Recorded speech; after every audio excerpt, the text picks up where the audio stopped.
Why a suspect who is not a threat to you, a suspect who is already tied to his back, a suspect who was begging for his life, you try to shoot him the first time, it did not work, you remove your magazine, arrange it again and shoot him for the second time.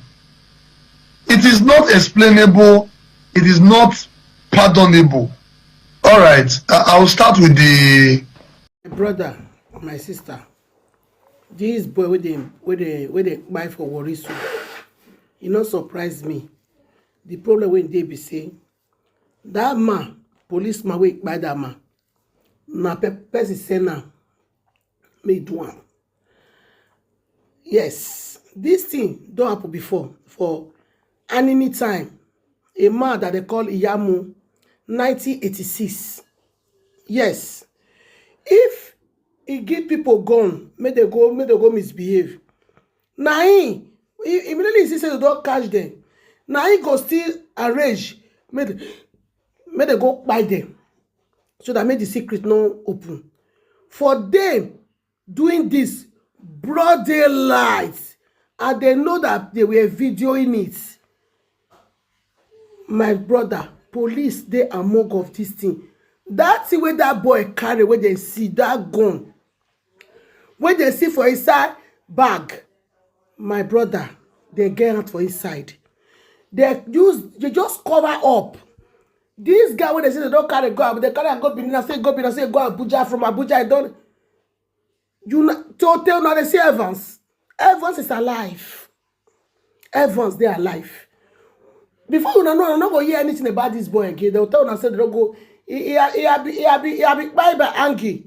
You go tell us, so you enter quick, run come for Nigeria. I'm not ever enter Nigeria again. So this country, nobody go play innocent. This thing will happen. So from head to toe, all of them know what happened to that boy. Yes, just that they just use that boy may do what he want to do. That is just it. But we can be say. Person way he had time, he dey shout, officer I go show you, officer I go show you. I no, they set me up. You know they here, they set me up. Officer I go show you. For even saying he go show themselves, not threat to them. Because if just as you are going there, make sure that you finish that guy, because it's going to open all our secrets. Now police do we know now. Now because history, no, this is history day. This one will not be a wahala for anybody. Make una listen to policeman, make una listen one of them. Why a suspect who is not a threat to you, a suspect who is already tied to his back, a suspect who was begging for his life, you try to shoot him the first time, it did not work, you remove your magazine, arrange it again and shoot him for the second time. It is not explainable, it is not pardonable. All right, I'll start with the issue at hand, which is a very sad issue. Since my 6 years of public relations, this is my most difficult moment, because having an incident that cannot be explained is very difficult. There is no explanation for this. That policeman, I just don't get what I would say was wrong with him. You know, police cannot attribute problem to spirituality. But that may not be far from it, because that's the only explanation that one can give to what he did. When the 24th Commissioner of Police assumed duty as the CP Delta State, he had a stakeholders meeting where he advised park owners and courier, that's logistics company, on the need to search Waybill before they allow it to fly. Because drug peddlers and gun barons, that is armed peddlers too, they started transporting this thing through the means of Waybill. So on Sunday, this young man came with a Waybill. Having had that meeting with the CP, the park decided to check every Waybill before they were allowed to go. On checking that particular Waybill, they saw a Beretta pistol with 4 rounds of live ammunition.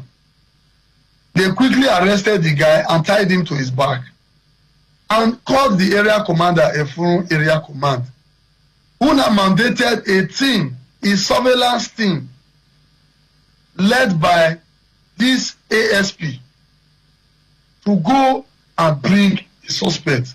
The instruction was very clear. Go and bring the suspect. That was the instruction. So one would wonder why a suspect who is not a threat to you, a suspect who is already tied to his back, a suspect who was begging for his life, you try to shoot him the first time, it did not work, you remove your magazine, arrange it again and shoot him for the second time. It is not explainable, it is not pardonable. And I want members of the public to know that the police does not cover officers like that. I'm very sure that guy will have his day in court and will face murder charges. I'm very sure. I will not speak for the top hierarchy of the force, but I'm certain that is the direction it is going, because as we speak, he left Asaba last night by night movement. They left Asaba to Benin to conclude his query, and they left Benin as at 8 p.m. yesterday going to Abuja. I believe as at this morning they're already in the force headquarters, because he will be dealt with. There is already an ongoing section of the force disciplinary committee that will handle his case, and I believe by the end of today we will hear the outcome of that section. So it is not something we can explain. He only knows, he's the only one that can explain why he did what he did, and he will use his head to carry what he has across. The music he has started playing, like I've always been saying, he will dance to it, because that guy has a right to life. Every suspect has a right to life. Nobody has the monopoly of violence. You don't just go about killing people because you are bearing firearm given to you by the government of Nigeria to protect life and property. It's not making any sense to me.